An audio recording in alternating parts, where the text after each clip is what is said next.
بسم اللہ الرحمن الرحیم۔ السلام علیکم ورحمۃ اللہ وبرکاتہ۔ مسلم یوتھ کے پلیٹ فارم سے میں نعمان لیاقت آپ کی خدمت میں حاضر ہوں۔ آج سے ہم ایک نیا پروگرام شروع کرنے جا رہے ہیں جس کی ریکویسٹ ہمیں پچھلے کافی سالوں سے موصول ہو رہی تھی کہ کوئی ایسا پروگرام جو یوتھ کو ٹارگٹ کرے، جو آج کے ماڈرن ایرا کے دینی مسائل ہیں، اسلام جو ٹیکنالوجی جس طرح بڑھتی جا رہی ہے، نئے نئے جدید مسائل آ رہے ہیں، تو ان کو فوکس کرنے کے لیے لوگ جو ہمارے ینگسٹرز ہیں وہ کتراتے ہیں، ذرا جھجکتے ہیں کسی سے شیئر کرنے کے لیے۔ تو یہ پلیٹ فارم ان کے لیے ایک بیس کی حیثیت رکھے گا جس میں ہم آپ کے کوشچنس کو اوتھینٹک علماء کے ساتھ ڈسکس کریں گے اور ان کے جوابات آپ تک پہنچانے کی کوشش کریں گے۔ یہ کانسیپٹ کیسے آیا کہ آج سے 3-4 سال پہلے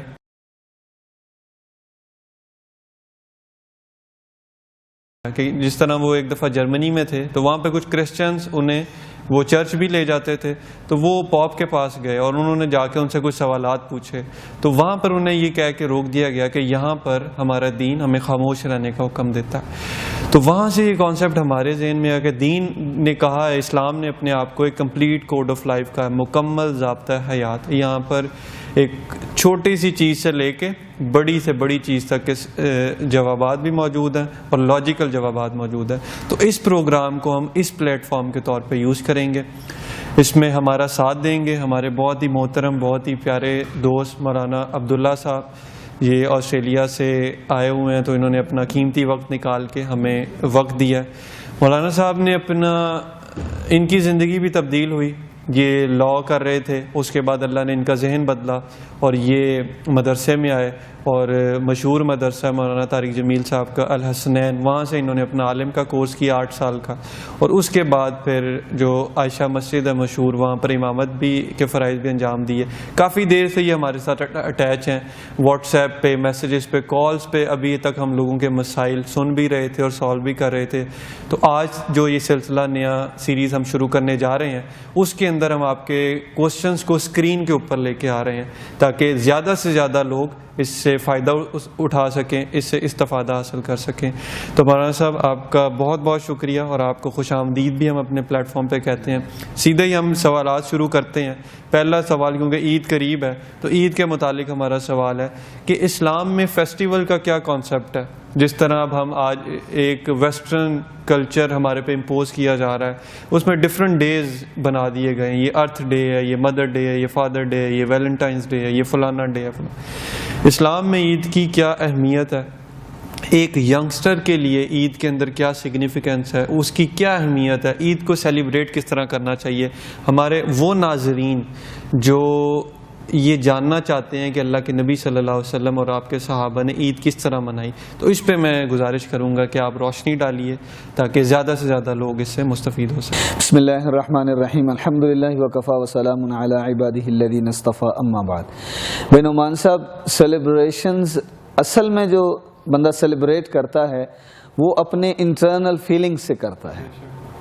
کوئی بھی دن ہو، اگر آپ اندر سے کسی چیز کی خوشی محسوس کر رہے ہیں تو اس کو آپ اسپیسیفیکیشن نہ دیں، اسے آپ مدر ڈے نہ کہیں، اسے آپ فادر ڈے نہ کہیں، اسے آپ ارتھ ڈے نہ کہیں، یا اسے آپ کوئی بھی دن کا نام نہ دیں۔ اگر آپ کے اندر سے خوشی محسوس کر رہے ہیں آپ، تو وہ آپ کا دن، کہتے ہیں نا جی آج کا دن میرا دن ہے، ٹوڈے از مائی ڈے، جیسے کہ بہت عام جملہ چلتا ہے کہ ٹوڈے از مائی ڈے، آج میرا دن ہے۔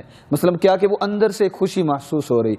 عید کا دن اصل میں اندر کی خوشی کا ہی تو دن ہے، کہ عید کا دن وہ دن ہے جس دن اللہ رب العزت انسان کو وہ خوشی دیتے ہیں جو ہر مسلمان چاہتا ہے۔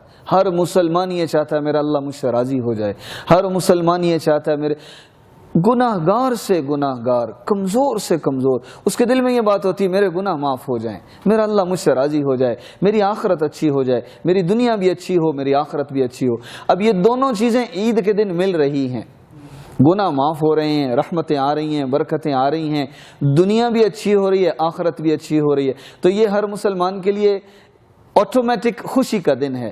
باقی رہی اس کی سیلیبریشن کیسے کرنی چاہیے، تو وہ میں یہ عرض کر دوں کہ کسی بھی چیز کو منانے کے لیے اسلام خوشی کو نہیں منع کرتا ہے، خوش ہونے سے اسلام نہیں روکتا ہے، خوشی کو منانے سے بھی اسلام نہیں روکتا ہے۔ صرف ایک اصول اگر آج ہم سیکھ لیں تو ہم ہر دن کو خوشی منا سکتے ہیں، ہم ہر خوشی کو سیلیبریٹ کر سکتے ہیں۔ اسلام بھی سیلیبریشنز کی اجازت دیتا ہے، ایک اصول ہے، اللہ ناراض نہ ہو، نبی کے طریقے کے خلاف نہ ہو، میری کوئی بھی سیلیبریشن ایسی نہ ہو جس میں اللہ کا کوئی حکم توڑ رہا ہوں، یا میری کوئی بھی سیلیبریشن ایسی نہ ہو کہ جس میں واضحتاً بالکل ظاہر کر کے میں نبی کریم صلی اللہ علیہ وسلم کے طریقے کی مخالفت کر رہا ہوں۔ عید کے دن میں سنتیں بعد میں بتاتا ہوں، عید کے دن آپ مل سکتے ہیں، آپ دعوت دے سکتے ہیں، آپ کسی کے ہاں جا سکتے ہیں، آپ آؤٹنگ کے لیے جا سکتے ہیں، آپ باہر کھانا کھا سکتے ہیں، وہ ساری چیزیں جو عمومی طور پہ لوگ کرنے جس میں خوشی محسوس کرتے ہیں وہ سب کچھ آپ کر سکتے ہیں۔ آپ اپنے دوستوں سے ملیے، عزیز اقارب سے ملیے، آپ رشتہ داروں کو بلائیے، آپ لوگوں کے ہاں جائیے، دوست احباب کو بلائیے، آپ خود ان کے ہاں جائیں، یہ سب عید کے دن ہو سکتا ہے۔ آپ طرح طرح کے کھانے پکا کے لوگوں کو دعوت دیجیے، انوائٹ کیجیے، یہ سب عید کے دن ہو سکتا ہے۔ ہاں، نبی کریم صلی اللہ علیہ وسلم کے وہ طریقے جنہیں ہم سنت کے نام سے کہ سنت کیا ہے، ابتدا فجر سے ہو، اصل تو مسلمان کی ابتدا تہجد سے ہے، تہجد سے ابتدا ہو، کیونکہ یہ رات عید سے جو پچھلی رات اسے لیلۃ الجائزہ کہا گیا، انعام کی رات، یہ غول غپاڑے کی رات نہیں ہے، یہ اپنا پورا رمضان ضائع کر دینے کی رات نہیں ہے، یہ تو وصولی کی رات ہے، اللہ سے پورے رمضان کی اجرت کہ جو انعام لینا، جائزہ انعام کو کہتے ہیں، اجرت کا لفظ یا شاید یہاں ٹھیک نہیں، انعام لینا کہ پورا رمضان اللہ کے احکامات حلال چھوڑا ہے، اللہ راضی ہو چکے ہیں، اللہ خوش ہیں، اللہ انعام دینا چاہتے ہیں، اس رات کو 2 نفل تہجد کے ضرور پڑھے جائیں۔ فجر کے بعد اب غسل ہے، غسل کی تیاری کی جائے، اپنے آپ کو صاف ستھرا، ناخنوں کو صاف کرنا، غیر ضروری بالوں کو صاف کرنا، اپنی مکمل صفائی کرنا، صفائی اس انداز سے کرنا کہ اس صفائی میں بھی سنت کی خلاف ورزی نہ ہو، کہ جیسا ظاہر میرے نبی کو پسند تھا، جیسا ظاہر صحابہ نے نبی سے سیکھا اور ویسا بنایا، ویسے ظاہر کو بنا۔ پھر اس کے بعد لباس، نیا لباس پہنا جائے، اگر نیا نہیں ہے تو کوئی پرانا ہی صاف ستھرا کر کے پہن لیا جائے، اور خوشبو کا استعمال کیا جائے۔ پھر اس کے بعد عیدگاہ جانا ہے، عیدگاہ جانے سے پہلے کھجوریں ہیں، نبی کریم صلی اللہ علیہ وسلم طاق عدد میں کھجوریں نوش فرمایا کرتے تھے، اب وہ 3 بھی ہو سکتی ہیں، وہ 5 بھی ہو سکتی ہیں، وہ آپ کی مزاج کے اوپر ہے۔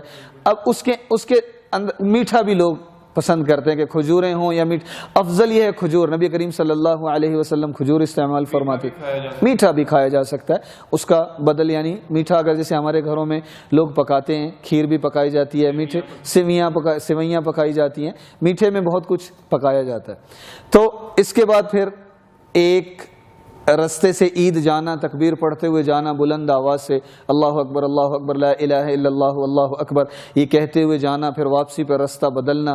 عیدگاہ میں ایک رواج ہے، ہماری رسم ہے، مبارکباد دینا، ایک دوسرے کو ملنا۔ یہ جو 3 گلے کا ہمارے ہاں کانسیپٹ ہے، جی یہ ایک رواج ہے، یہ اللہ کے نبی کیسے عید ملا؟ تقبل اللہ منا ومنکم، تقبل اللہ منا ومنکم، یہ صحابہ ایک دوسرے سے ملا کرتے تھے، ایک دوسرے کو معانقے کی، یہ ہمارا رواج بعد میں یہ عام ہو گیا۔ تو علماء اس کے بارے میں کہتے ہیں کہ وہ اتنی شدت نہ کی جائے اس میں بھی، کہ لوگوں کا ایک رسم بن چکا ہے، رواج بن چکا ہے، اگر خوشی میں کوئی ملتا ہے تو اسے ہم اگر کہیں کہ خدا نہ خواستہ یہ کوئی خلاف سنت ہے، اتنی بھی ہمیں اس میں تھوڑا سا شدت نہیں کرنی چاہیے۔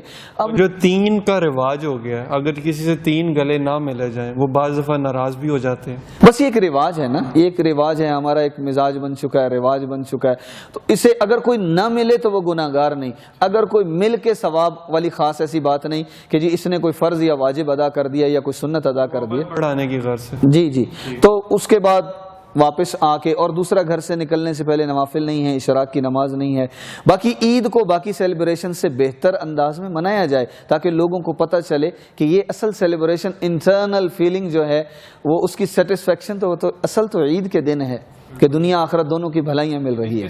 اچھا مولانا، اب اس کے ساتھ ہی عید کی نماز کا طریقہ بھی بتا دیجئے، کیونکہ سال میں یہ 2 دفعہ ہم نے نماز پڑھنی ہوتی ہے، تو یہ ذرا لمبے پیریڈ کے بعد آتی ہے، عید کی نماز کس طرح پڑھی جائے؟ عید کی نماز کا طریقہ 2 رکعات ہیں، اور اس میں 6 زائد تکبیریں ہیں۔ 2 رکعت نماز ہے، 6 زائد تکبیریں.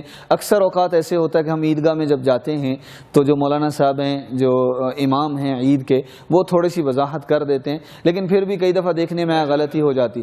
پہلی رکعت میں مختصراً آسان سا حل بتا دیں. پہلی رکعت میں جب امام ہیں وہ ثنا پڑھنے کے بعد، تعوذ تسمیہ ثنا پڑھنے کے بعد وہ 3 تکبیریں زائد کہیں گے، 3 تکبیریں زائد کہیں گے، اور تیسری تکبیر پہ وہ ہاتھ باندھ کے وہ تلاوت قرات شروع کریں گے. سورہ فاتحہ سے پہلے ہم نے یہ سورہ فاتحہ سے پہلے، یعنی ثنا وغیرہ وہ پڑھ کے، وہ تو چونکہ خاموشی سے ہوتا ہے وہ ہمیں نہیں، تلاوت سے پہلے امام صاحب پہلے تکبیریں کہیں گے، ہمیں امام صاحب کی اقتدا کرنی.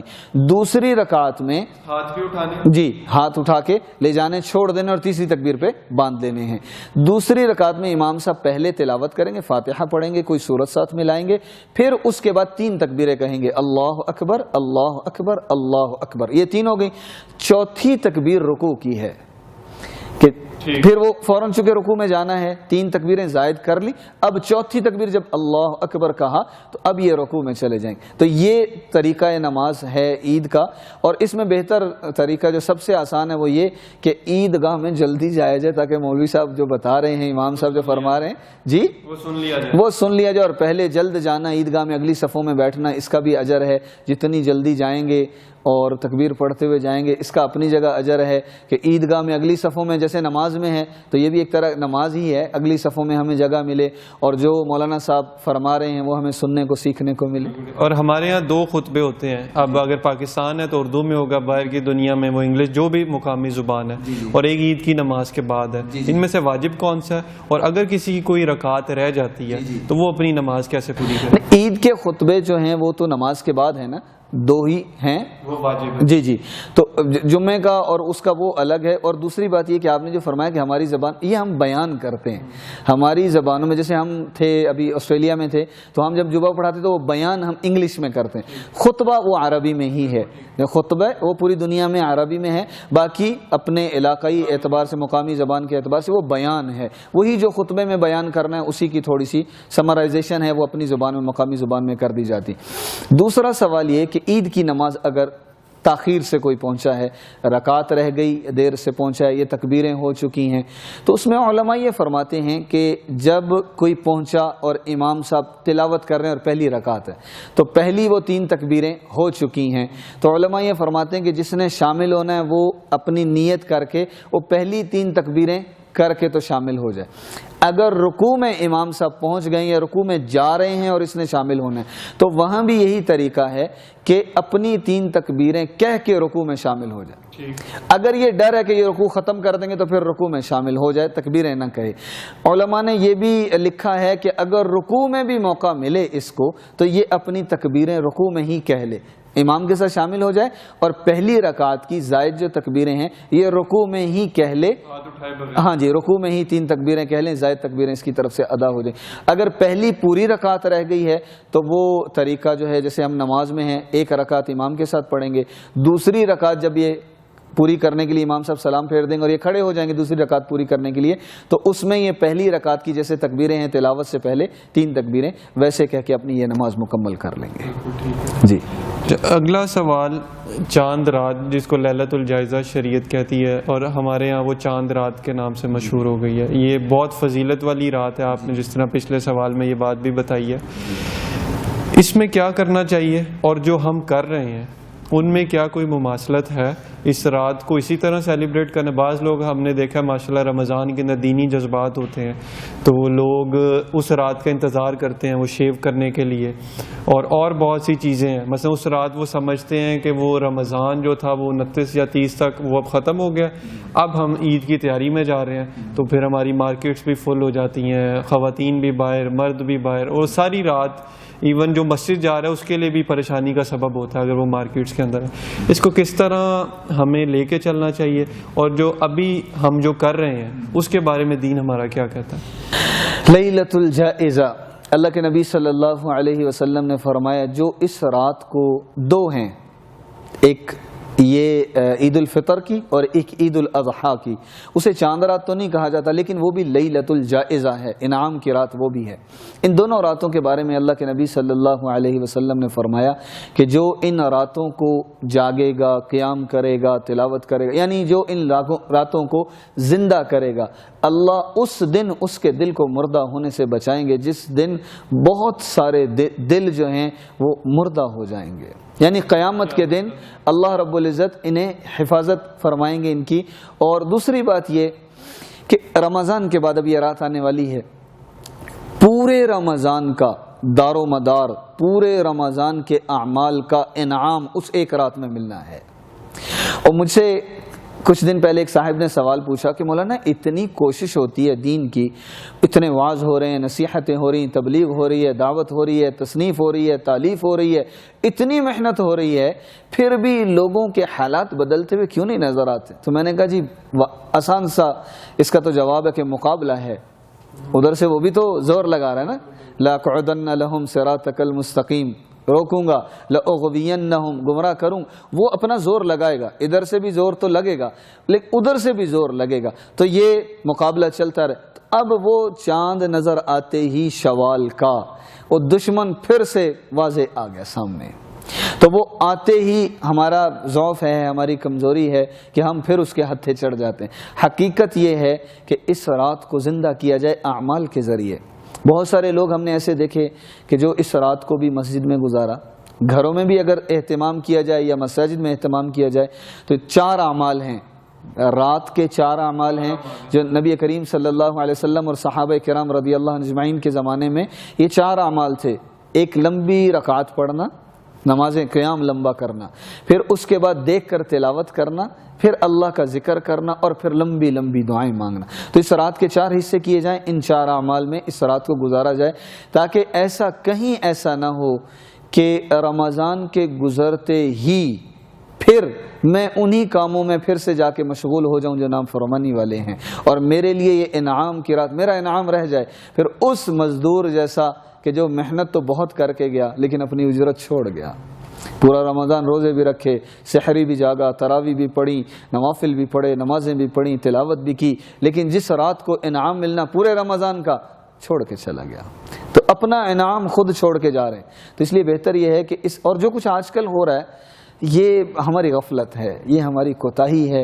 ہمیں ایسا نہیں کرنا چاہیے. اللہ کو راضی کرنا ہے، اللہ کو خوش کرنا. اور یہ رات بڑی اہم رات ہے اس اعتبار سے کہ اس رات میں نافرمانی سے بچنا چاہیے اور دوسروں تک بھی یہ بات پہنچانی چاہیے کہ مجھے اس رات کو چاند رات نہیں بنانا جو ہم نے بنا دیا ہوا ہے کہ یہ چاند رات ہے. تو چاند رات کی خوشی تو یہ ہے کہ اللہ پورے رمضان کو قبول فرما لے اور اگلا رمضان بھی ہمیں عطا فرما دے اور جو کوتاہیاں ہوئیں اللہ اسے معاف فرما دے. یہ رات تو اس مقصد کے لیے ہے. بالکل ٹھیک ہے. پھر آگے فجر کی نماز بھی ہے، وہ پھر اس کی وجہ سے اس کے بھی جانے کا احتمال ہوتا ہے. ٹھیک ہے. اچھا اگلا سوال مختصر مجھے بتائیے گا، رمضان ختم ہوتے ہی شوال آ جائے گا، تو شوال کے بھی 6 روزوں کی فضیلت ہے. ایک تو یہ بتا دیجئے کہ یہ ان کی فضیلت کیا ہے اور یہ اکٹھے رکھنے چاہیے یا ہم ان کو بریکس میں بھی رکھ سکتے ہیں؟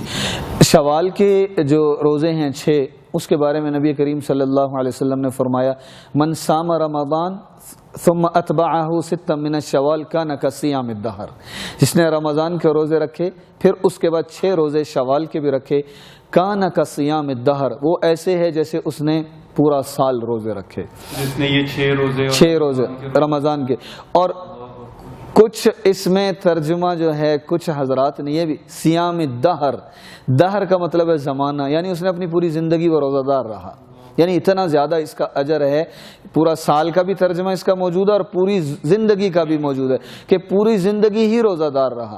اور باقی علماء اس میں یہ اجازت دیتے ہیں کہ پورے شوال اتبعہ 6 من الشوال، شوال میں اب اس میں 6 لگاتار کوئی رکھنا چاہے تو وہ اس کی اپنی ثوابدید ہے.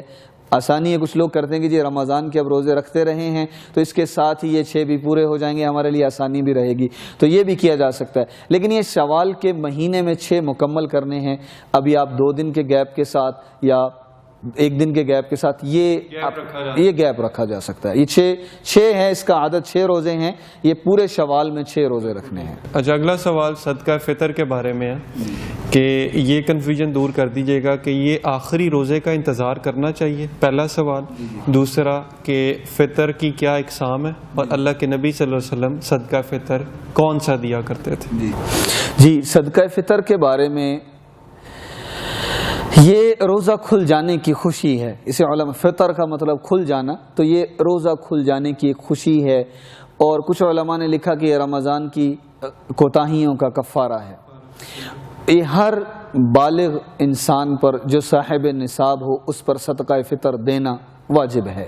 کچھ علماء نے یہ لکھا کہ اس کی ایک دن کی ضروریات سے زائد اگر اس کے پاس کچھ سامان ہو تو اس پر بھی واجب ہے کہ وہ صدقہ فطر ادا کرے. تو یہ دونوں صورتیں رکھی گئی.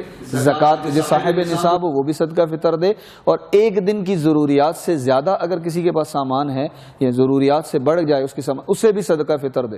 دوسرا سوال یہ تھا کہ کیا اس کے لیے عید کی صبح کا انتظار کرنا ضروری ہے؟ تو اصل یہ واجب ہوتا تو عید کی صبح سے ہی ہے، لیکن علماء نے اس میں یہ لکھا کہ رمضان کے اواخر میں، جیسے ابھی آخری عشرہ چل رہا ہے، تو اس کو دے دینا چاہیے. بہتر یہ ہے کہ جو مستحق ہے، جو مسکین ہے، غریب ہے، جو ڈیزرونگ پرسن ہے، کم از کم اتنا ہو کہ اسے عید سے کچھ پہلے اس کی مدد ہو جائے اور اس کی عید بھی اچھی ہو جائے. باقی اس کی اقسام ہیں، اس میں مختلف اقسام، اس میں گندم ہے، اس میں جو ہے، اس میں کشمش ہے، اس میں کھجور ہے. ان تمام کے اعتبار سے ہمارے استاد محترم فرمایا کرتے تھے کہ نبی کریم صلی اللہ علیہ وسلم نے کشمش اور کھجور کا صدقہ فطر دیا ہے. باقی گندم اور جو بھی ہے. تو یہ اپنی حیثیت کے اعتبار سے، ایسا نہ ہو کہ اپنی کمائی مہینے کی لاکھوں میں ہے اور گندم کے اعتبار سے 100 روپے صدقہ فطر دے رہے ہیں. اپنی حیثیت کے اعتبار سے ہے کہ جس کی حیثیت اتنی ہے کہ وہ گندم کے اعتبار سے دینا چاہے تو گندم کے اعتبار سے دے، جو کے اعتبار سے دینا چاہے تو اس میں مختلف، آج کل علماء نے، مختلف مدارس نے اس کی وہ مقدار، اس کی قیمت کے اعتبار سے، اس کی مقدار کے اعتبار سے اس کی قیمت بتائی ہے. 100 روپیہ ہے، پھر کوئی 400 ہے، پھر کوئی 800 900 کے قریب ہے، پھر 1500 1600 کے قریب ہے.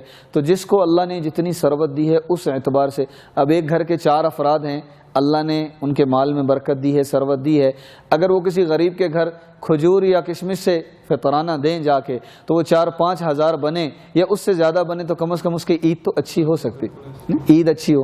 تو اس میں علماء نے لکھا کہ اواخر میں دے دینا چاہیے تاکہ جو غریب مستحق ہے وہ اپنی عید اچھی طرح سے گزار سکے. زکوٰۃ کے بارے میں آتا ہے کہ بتانا ضروری نہیں ہے، صدقہ فطر کے بارے میں بھی یہی؟ یہ اب اس میں بھی بتانا تو ضروری نہیں ہے. یہ جتنے بھی صدقات ہیں اس میں بتانا ضروری نہیں کہ یہ اس کو دے دیا جائے. جی، یہ صدقہ فطر بعض لوگ بیماری کی وجہ سے روزہ نہیں رکھ سکتے، ان کے لیے بھی صدقہ فطر ہے یا ان کے لیے فدیہ ہوگا؟ وہ روزے کا فدیہ ہے.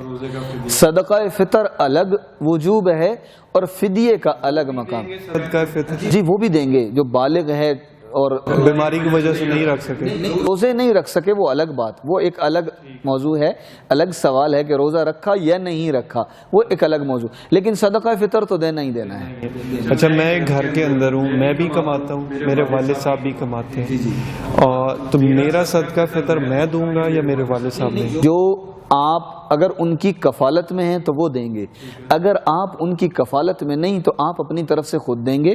وہ جو گھر کا سربراہ ہے وہ اپنے بچوں کے، ان بچوں کا صدقہ فطر والد صاحب دیں گے یا سربراہ دے گا جو ان کی کفالت میں ہیں، جن کے وہ کفیل ہیں، جو خود بالغ ہو چکے ہیں ماشاءاللہ سے اور خود اپنے کفیل بن چکے ہیں یا کوئی ملازمت کر رہے ہیں، جاب کر رہے ہیں، تو وہ خود دے سکتے ہیں، خود دینا چاہیے. اور دونوں کمانے والے ہیں تو صدقہ فطر دونوں علیحدہ دیں گے یا اکٹھا دیں گے؟ دونوں کو اب اکٹھا کر کے ہی دیں گے. اب الگ الگ تو نہیں ہے، لیکن وہ تو گھر میں چونکہ میاں بیوی کے مشورے سے، لیکن دونوں پر واجب ہے، دونوں پر واجب ہے. اب دونوں کی طرف سے اگر جو خاتون خانہ ہیں وہ کوئی ملازمت نہیں کر رہی ہیں، گھر میں رہتی ہیں، خاتون خانہ گھر کی ذمہ داریاں سنبھالی ہوئی ہیں، تو وہ جو صاحب خانہ ہیں وہ دونوں کی طرف سے دے دیں گے. اگر جو خاتون ہیں ہماری بہن وہ بھی کہیں ملازمت کر رہی ہیں اور صاحب بھی ملازمت کر رہے ہیں تو وہ بھی دے سکتی ہیں اپنا اور وہ بھی دے سکتی ہیں. غیر مسلم کو صدقہ فطر دیا جا سکتا ہے؟ غیر مسلم کے بارے میں ہمارے ہاں تو غیر مسلم بہت کم ہیں. غیر مسلم کی ویسے مدد کر دی جائے. ہمارے یہاں جس طرح گھروں میں کام والیاں یا ماسیاں ہیں وہ نارملی دوسرے مذہب سے ہوتی ہیں، تو ان کو بھی ایک رواج ہے، تو ان کو دیا جاتا ہے۔ اضافی طور پہ بہتر یہی ہے، علماء یہ فرماتے ہیں کہ صدقہ فطر بہتر یہی ہے کہ اس کا مستحق کسی مسلمان کو ہی ہو، باقی یہ ہے ان کی مدد کی جائے، اور جو 100 روپیہ صدقہ فطر دے سکتا ہے وہ 100 روپیہ اور بھی اللہ نے اور بھی دے سکتا ہے، تو ان کو اس اعتبار سے کہ میرا صدقہ بھی ادا ہو جائے، اور وہ کیونکہ اللہ کے راستے میں لگانے میں تو ہمیں کسی قسم کی کنجوسی نہیں کرنی ہے۔ اس کے مصارف بھی زکوٰۃ والے ہی ہیں، جن کو زکوٰۃ لگتی ہے ان کو مستحق جتنے بھی غریب مستحقین ہیں جتنے بھی، جی